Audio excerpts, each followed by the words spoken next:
శ్రీకాకుళం జిల్లా పలాస మండలం పెదంచెలలో 22 మంది లబ్ధిదారులకు పెన్షన్ నిలిపివేశారు. అర్హత ఉన్న పెన్షన్ నిలిపివేయడంతో సచివాలయ వెల్ఫేర్ సెక్రటరీ రవితో లబ్ధిదారులు వాగ్వాదానికి దిగారు. సచివాలయానికి తాళం వేసి ఆందోళన చేపట్టారు. టీడీపీ నాయకులు చెప్పడంతోనే 22 మంది పెన్షన్లు నిలిపివేశామని వెల్ఫేర్ సెక్రటరీ చెప్పడంతో టీడీపీ నాయకుల తీరుపై పెన్షన్ లబ్ధిదారులు మండిపడుతున్నారు.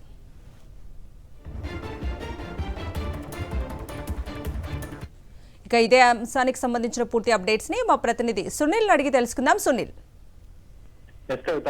పలాస మండలం పెదంచల్ గ్రామంలోని 22 మందికి అర్ధాంతరంగా పెన్షన్లు నిలిపేశారు. ఏదైతే గత ఎన్నికల్లో వైఎస్ఆర్ కాంగ్రెస్ పార్టీకి మద్దతుగా నిలిచారు. వైఎస్ఆర్ కాంగ్రెస్ పార్టీ ఎన్నికల సందర్భంగా కొంతమంది ప్రచారంలో పాల్గొనడం ఇట్లాంటి చేశారు. అలాంటి వారికి కేవలం కక్ష సాధింపు చర్యల్లో భాగంగా ఈ పెన్షన్లు నిలిపేశారు.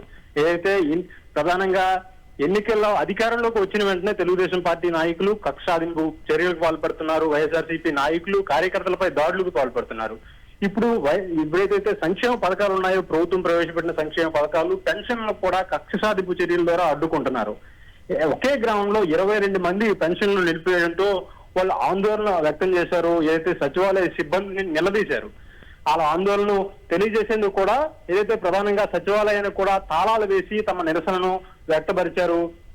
ఎందుకు పెన్షన్లు ఎవరని కూడా అధికారులు నిలదీసిన పరిస్థితి నెలకొంది.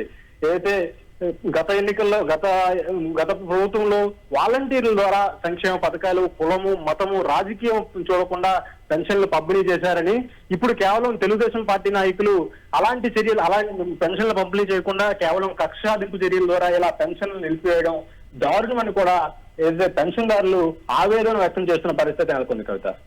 Right Sunil, thank you.